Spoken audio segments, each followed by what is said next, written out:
Hi, good afternoon, Anand. So just bear with me for a minute. I have to tell the audience something.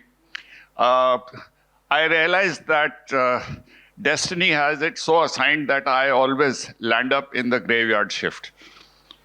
So yesterday it happened. Today it is happening. It was not meant to be, but it so turned out. Some airlines, various people, various environments colluded for that to happen. But nevertheless, we have a very, very important guest with us who's going to speak to us on things which he is very passionate about. I have great pleasure in introducing Dr. Anand Deshpande, who's the founder, chairman, and managing director of Persistent Systems. And some of his team members are here with us in any case. And he has been running this organization to a phenomenal progress over the years and crossed $1 billion in revenue very recently. And I think that's a great achievement for an IT services organization. Anand holds a bachelor's in engineering, computer science from IIT Kharagpur, and then an MS and PhD from University of Indiana. And both his alma mater are so proud of him that they have bestowed a distinguished alumnus or an equivalent title on him. And he continues to be very closely associated with both of them, I presume. He's a true technology visionary with very diverse, deep, and focused interests. Very specific things that he does. He's been a driving force of Persistent Systems all this while, but very recently, he decided to move on to play the role of the chairman and managing director and had another CEO come in. And we will ask him about that as we discuss that in the conversation. He not only has brought up Persistent Systems as a company, but has played a very active role in industry associations, has been on NASSCOM Executive Council, and a number of bodies, lots of them in Pune, lots of them in west and south of India. And I'm not going to name all of them, but he is very, very closely connected with the happenings in the industry, including the Computer Society of India. He is also got active interest in philanthropic, or let me say, social development work. And as one of the reasons he gave for his transition from CEO to the chairman was that he wanted to give a broader or make a broader impact in the field of data, higher education, and entrepreneurship. And living up to that, there are a couple of foundations, Persistent Foundation, as well as a very interesting one that I just read about called the De Asra Foundation. And I'm sure he'll tell us more about that, where they are making a very big difference to specific parts of society which are not getting the attention. He's also deeply connected with the academia. He chairs the Board of Governors of IIT Patna. He is a professor of practice at Desai Sethi School of Entrepreneurship at IIT Bombay. He is on the governing board of College of Engineering, Pune, and on the board of Gokhale Institute of Politics and Economics, Pune. Very interesting involvement. One would hardly imagine that a person who's so deeply involved in software would typically have, but I think he is a person who's different. And it is as the co-chairperson of the governing body of Biotechnology Research and Innovation Council called BRIC. And I'm sure he will tell us a little bit about that.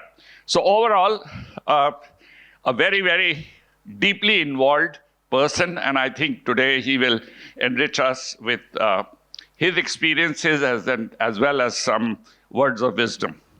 I was just reading his comment on my story, and his headline is, "I do what I do, and I just stick to it." So actually my first question to Anand, as I welcome him, was, you do what you do, and you just stick to it, but you do so much. How do you find time and space to get into so many things? So first, thank you for inviting me here. I'm really sorry I couldn't make there in person because I know so many other interesting things are happening all day and I'm going to miss it. So first, my apologies to the audience and to you as well for missing my flight this morning. But yes, it's an honor to be here. And regarding your specific question, see, that quote was from when I was at Persistent and I was running the business, at which time I was doing nothing else but traveling for business related reasons. After having spent 29 years at Persistent, I decided to move on. And then I'm still in the figuring out phase at the moment. So I'm trying to figure out what is the best use of time and energy. But that's why I got involved in a few things. And once you get into them, then you figure out which ones are worth doing. So I will share some of these activities that I'm working on right now. Because I really believe in doing a few things and just staying focused on that rather than trying to be into many things. But at this moment, I am kind of spread thin a bit. Okay. No, but I think the fact that you are so deeply involved in everything that you do, obviously, I think there is something that you would share with us which can be a great word of advice. Uh, Another very simple question before we get into the theme of it. Why did you name the company Persistent? That's a good question. See, the reality is that I trained, my PhD was in the database area. So I worked in nested relational databases, which are sort of the precursor to the object technology and object database.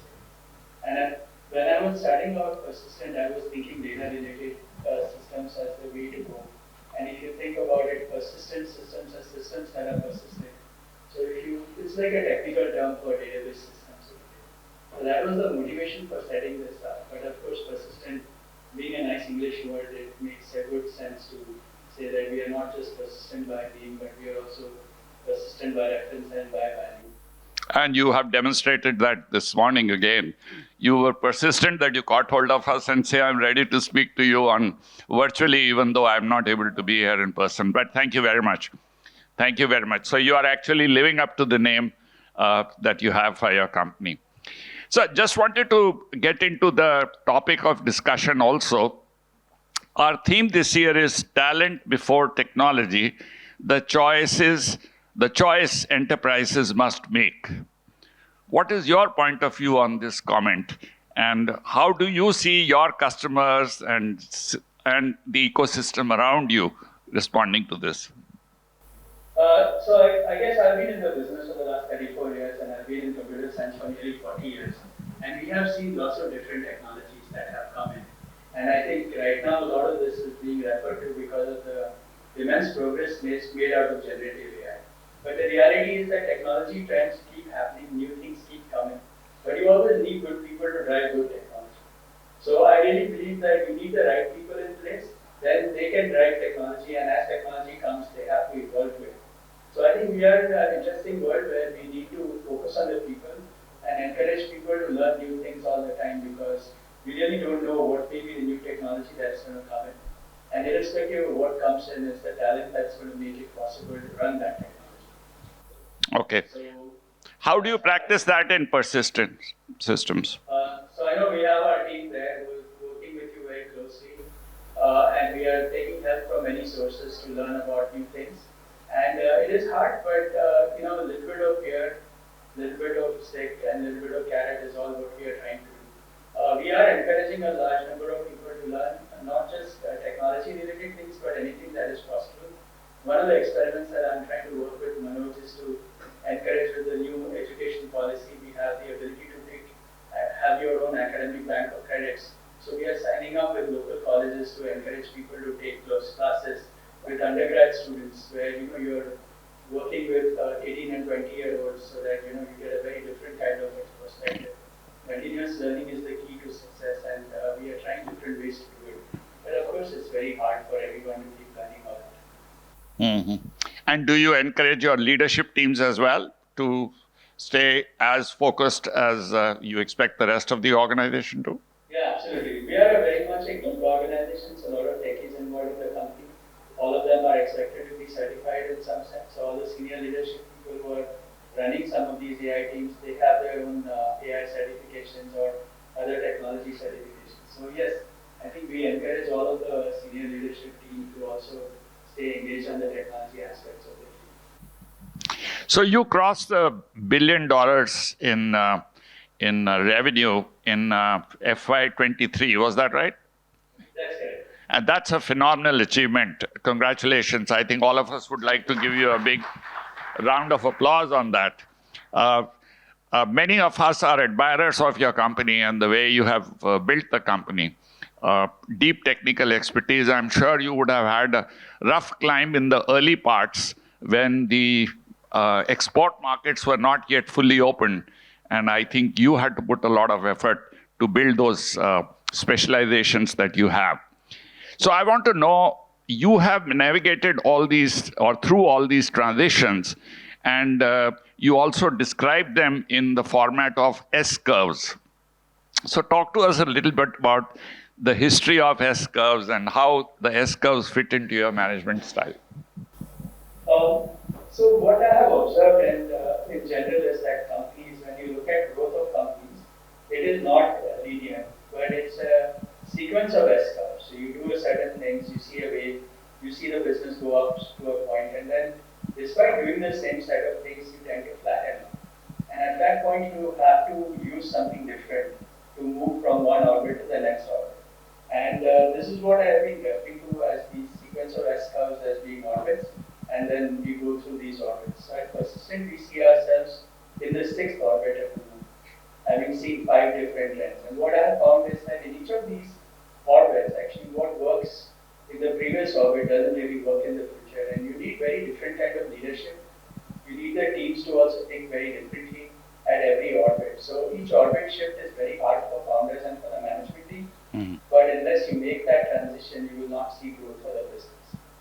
And more specifically right now, I've been focusing a lot of my energy in the 2nd orbit business. So how do you take companies that are in the 1st orbit, about 10, 20 crores roughly, and help them get from there to the next orbit where they have headroom for getting to 200 to 50 crores or so. I see. And we're running some workshops and programs. Okay, that'll be nice. We can talk about that. But I'm just saying, do you see Gen AI as the trigger for a booster rocket in your organization for the next S-curve? Yes, sir. Certainly, Gen AI is a transition point. I think it's going to force us to think very differently. Every time you make this orbit shift, it's also risky. You have the risk of running into trouble. So, but it is an essential requirement. So, yes, I do see this current phase of next generation AI coming in as a big disruptor in the market. And it is a challenge for all companies, including for Persistent, to stay on the correct side of the disruption in some sense. So the way I look at this is that, what is happening is that through AI, programmers and developers are becoming supercharged super programmers in some sense. Those individuals who use AI can become super effective and efficient in their ability to do work. So essentially, they can do the work of many people who are not AI capable. So that productivity improvement is quite visible. The challenge for the company always is going to be, how do we convert that productivity benefit to revenues for the company and not just basically charge at lower rates because you're charging on headcount. So that those kinds of problems are things that we have to worry about. Thankfully, I'm not in the day-to-day operations, so it's not my daily headache at the moment. And I'm not dealing with customers on this. But in general, I find that it's not that AI is going to take away jobs, but I believe that programmers with good AI capabilities are going to be super programmers, and then they're going to displace those programmers who do not figure it out. So it's a very tough challenge for people to learn new things, and those who can't will have to drop off. Is how the world is moving. So this audience, since morning, we have been discussing about how generative AI can be used within the organization. In fact, we had a session of the work which we are doing in improving the efficiency and effectiveness of learning. Right. So if you were here, we would have been very happy to share that with you, but I'm sure our paths will cross very soon. We work with you as well. So we'll be very happy to share that. But just want to know, how are you making sure that it spreads within the company in its implementation? Because as you said, leadership and management teams are first skeptical about getting on to the next orbit. And also that your continuous involvement in your with day-to-day work anyway gives a very solid excuse to say, I don't have time. Yet, we realize that if you don't do that today, day after tomorrow, you may not exist or you may become irrelevant. So how do you handle this in your organization? So I think Manoj is the best person to answer this specifically. He's been working with teams to make that happen. I'm creating more and more fear and uncertainty at a high level, saying that this is going to disrupt the world and it's important for us to get on the bandwagon. The two, three things that we have done on our side is that we have run lots of courses, and I'm sure we're working with you as well on some of them, on how to educate the teams at large on techniques and tools for AI. We also have partnerships with many of the AI providers like AWS, Microsoft, and Google, where their tools are also being used and deployed, and people are encouraged to certify themselves on those tools. And then finally, there is no better proof than actually implementing things. So we are starting to see customer activity as well, where customers are asking for solutions that use Gen AI and demonstrating what you can do with them. I think that has helped in creating a large number of people who feel like there is some value in this, and unless I figure it out, it will be tough. And there is a lot of pressure within the company to learn new things. What's your own view on regulation that is being planned? Do you think it will stifle innovation and innovative spirit? I don't know. I have not been involved in the regulatory aspects personally, but I do believe some regulation will be necessary. However, I do think that this is really all pervasive now, and it will be very hard to say that nobody should use AI. I think there will be some regulation on what can you do with AI and what kind of data can you have access to, what happens to copyright, who makes the money, and all of those kind of things. So those are issues I think that will get regulated. One of the fears that I worry about is the separation between the haves and the have-nots and different formats. So the fact that we don't have enough of our own AI research and technology and other things, we are at risk to some of the other countries who have better access to technologies. If they see that we are being very effective, they could cut us off. So we need to have our own infrastructure and our own technologies in place before well in time, so that we are not left on the wrong end of this thing. Okay. So local language LLMs, is that one of your recommendations as well? Not just local language LLMs at large in general, getting our data to be ready for being ready for AI in some form. Our own some variations of GPUs or other things, our own open source technologies that are available. So at the end of it, it's not just those 5 models that get built out, but we need a large number of people who can build their own things, and we are defining the next generation algorithms rather than just being consumers of AI, which is what a lot of it is today. Yeah. Indians are in the US who are doing a lot of the new generation work, but we need to do more of it from India for India. Yeah, I think that's a powerful thought. That's a powerful thought. Somewhere down the line, we'll also see how do we make sure that that reaches many, many more people. But just changing the subject, one thing which you have been very passionate about again is the increased expectation from India's technology talent to deliver more strategic value than to do the routine coding and maintenance and whatever else. So how do you see developers, fresh hires, I mean, the whole range of workforce, how do you see them getting moved to the next orbit, just borrowing your term, of effectiveness? So I think that's very important, and a lot of this has to also do with our own attitude as well. So I think it's important that we all focus on ensuring that we are deep in the research areas and looking at new things. Unfortunately, in India, from historical reasons all the way, we have not been very, we have not recognized the techies or the engineers as much as we recognize businesses and business leaders. So I think we need to do more to ensure that the individual contributors and the people who are really working hard on the technology side are actually being recognized. Their jobs are seen as valuable, and researchers that happen between industry, academia, and all of them are brought together so that we have good quality research happening from India for India as well. One of the organizations that I'm quite actively involved with is the ACM, which is the Association of Computing Machinery. I encourage those who are participating to take a look at india.acm.org. And we've been trying our best to see how to get the best of technology and research to happen in computer science across India. And we'll be happy to collaborate with anyone in this area as well. Okay. And the higher order roles like architects, so you get trained to be a coder, you get trained to be a designer, but an architect, which is a yet a higher role. In NIIT, we are making efforts in boosting the recognition of that community, the visibility of that community, and we've also worked some with you in your organization. What is your advice to NIIT to promote this cause, the architects community? Yes, I think this is a very important cause, and I'm aware of the NIIT efforts in this thing, and we have had several programs of training our employees on architecture and other things. So yes, absolutely, we need to create architects, but we also need to create researchers as well. And I think we should collaborate on making this happen at an India level rather than necessarily to only those small number of companies that today work with you.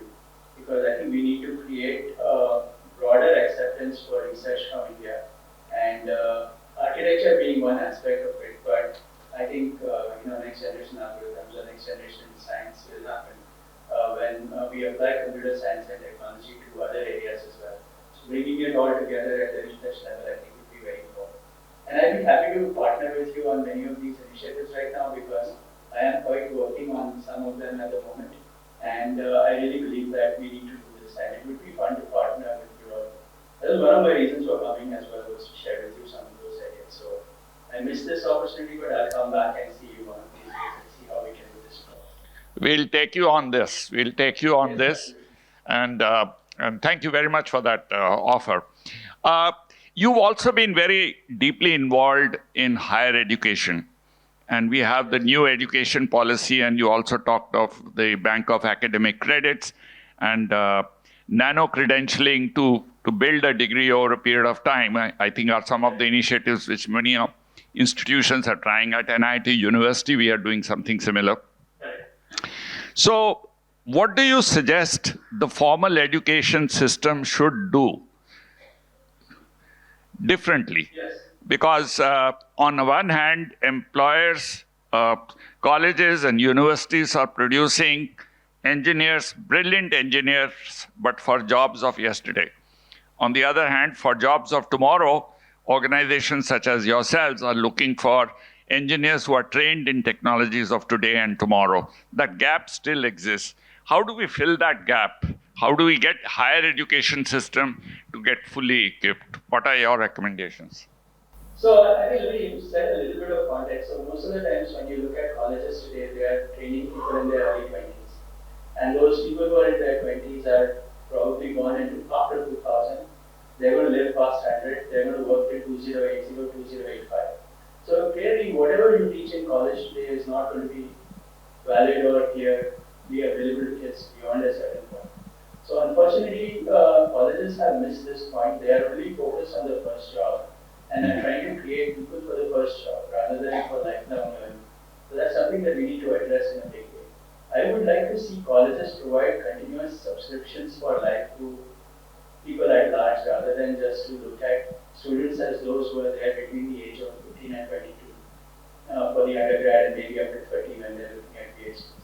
But I think all of us in the profession need to learn continuously. New things are going to happen. And we have such great depth of academic credentialed people in the universities that we should leverage them. So I think I'm very keen to see how we can leverage the academic bank of credits to allow professionals to be continuously credentialing themselves rather than look at this as, okay, if I go to college for the first 25 years, then I'm going to work for the next 25 years. Such days are gone now. I think you will have to mix work and education for a lifetime in a way. And I think colleges are not very prepared to handle this very well. And I think if they do this a little bit better, they will have better industry and people who work in companies at Persistent who go back to college, learn things on college, come back. That rotation can be very, very valuable. And I think we need to exploit that in a big way. NEP provides a framework for doing it, but there are other reasons why this is not happening. Yeah. No, I think this is music to our ears because this is something we are trying to promote in NIIT University. And on another occasion, we'll talk more about that. Let's talk about your other. One comment I would make Sure. is that, some of the courses that you offer to employees, right? Maybe you should consider giving them NIIT University credits that they can bank in their academic bank of credits. So people who are doing these classes with you, they can Sure. get credentialed from NIIT University. And we'll bank them. So let individuals bank these credits in their own personal credit bank. And now once they have enough of the right kind, they can combine it to a degree or not. That's a different thing. I think the importance of degrees may not be that important for people who are in the job and employment already. But credentials are very important. What skills you acquire, people should be able to showcase across various things. So I would encourage you looking at registering all the students that you train, even professionals, into the academic path. Excellent thought. This is an excellent thought. I think we'll work further on this. Thank you. Just wanting to move on to your areas. I think the first thing I wanted to talk about was your interest in biotech and bioeconomy. Right. So talk to us a little bit about that. First thing I wanted to talk about was your interest in biotech and bioeconomy. Right. So talk to us a little bit about that. Right. So there are two aspects of biotechnology that I've gotten very interested in for the last several years. So we started working in bioinformatics in 2000, 2001 when the human genome sequencing was out. And at Persistent, we have actually quite a bit of work we do in genomics and other bio and life sciences areas. So that's been an area of interest. And I've been tracking this for more than 20 to 25 years. What I've found over the last 10 years, the changes that have happened in synthetic biology are phenomenal. They are going to touch everything in our lives: food, water, energy, plants, animals, humans, medicines, everything. And I think we are not doing enough to think about it in terms of India research and all of those areas. In fact, I believe that so I came back to India to start Persistent in 1990.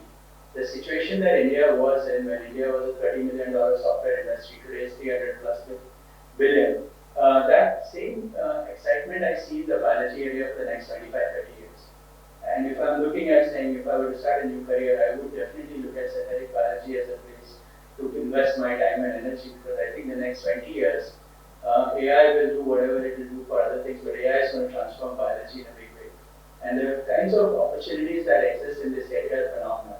So I'm very fortunate to have the opportunity to be co-chair of BRIC. BRIC is the Department of Biotechnology's Biotechnology Research and Innovation Council. We have over 1,000 scientists all across India in different national labs.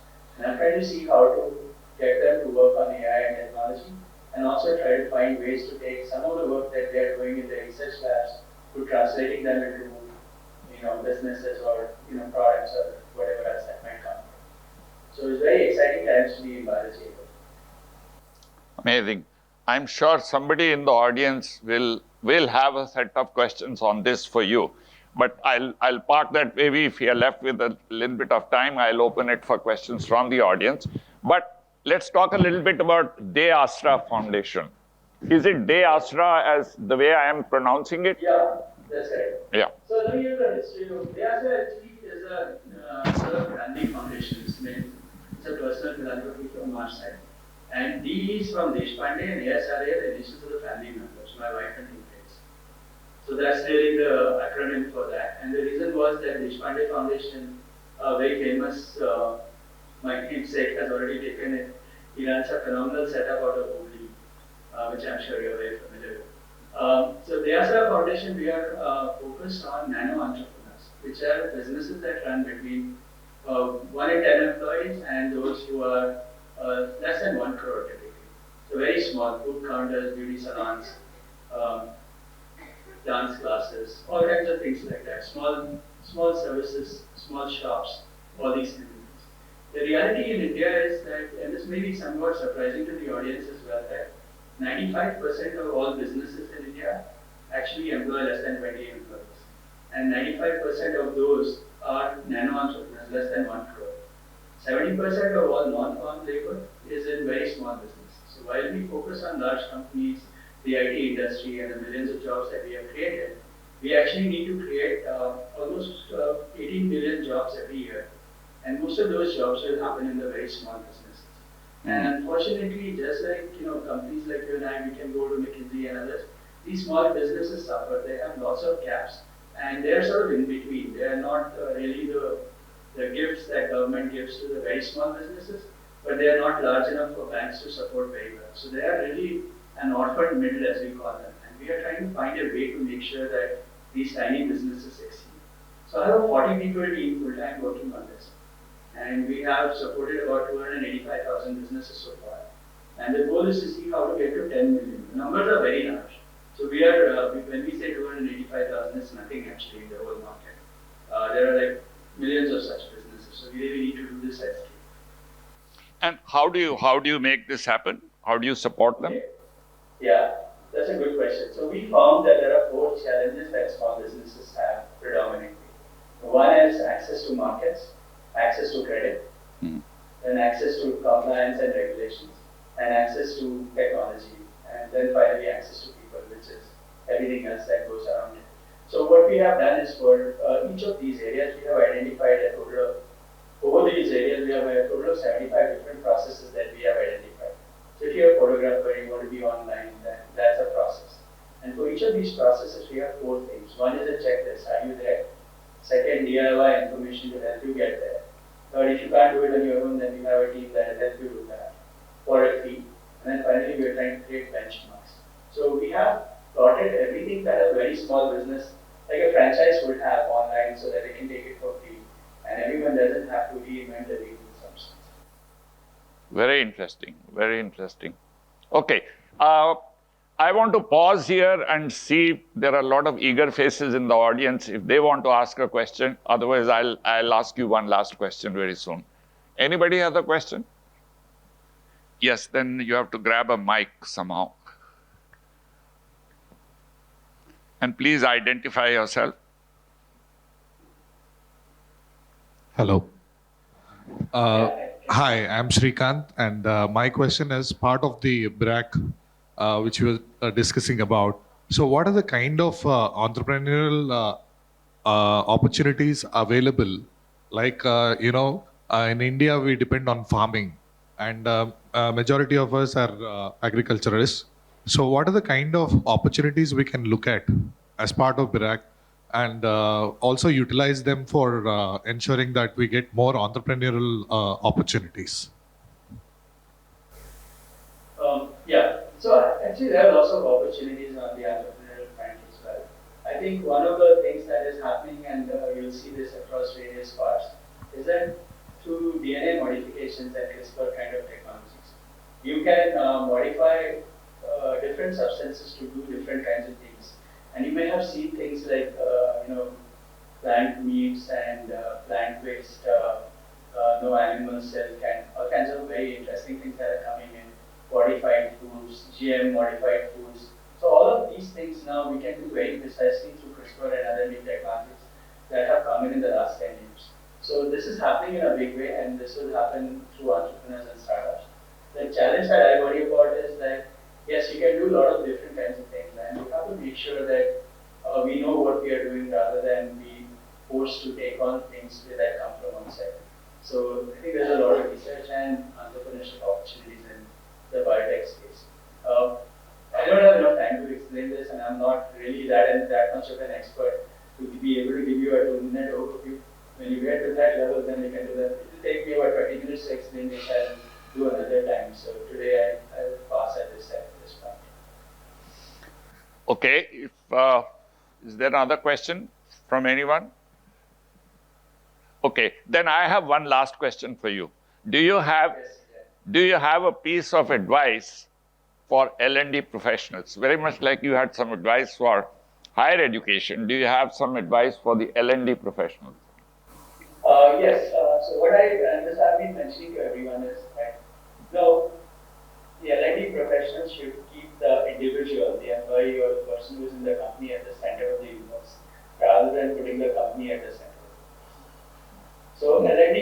focus on helping the individual in the company learn all the time. Not be dependent on what the company wants that individual to learn, because the companies are very temporal things. Today the technology is very temporal. Today you might have something, tomorrow you might have something else. So you should encourage people to learn as many different things as they can across all kinds of areas, whether it is computing or whether it's not, without asking this question that, is this relevant to the company? As long as it's relevant to the individual, I think should be the main focus of L&D teams. Focus on the individual, make that person a learning person, make him continuous learner for life. And if we can help him do that, then that would be the objective, not necessarily saying that my company wants these 5 skills, so I should be able to focus on just those 5 skills as the things my job. Your job should be to put the employee at the center. That's an excellent thought and excellent takeaway for each one of us. So I think we are also out of time. The bell rang exactly at the time that you finished speaking. Thank you for timing it so well. And while we certainly wanted you here in person, and by the way, that debt still remains on your... Yes. But you made up for it in this session, I think, through your very crisp articulation as well as very, very profound thoughts. So thank you very much, Anand. Thank you. And I think all of us would like to give you a very big round of applause. Thank you. I hope to be back again. Yes. So we'll keep trying to have the flight leave from somewhere to bring Dr. Anand Deshpande with us. Maybe I should charter a plane next time. Not a bad idea. We can all travel in it then. All right. Okay. Thank you very much for your time. Thank you very much.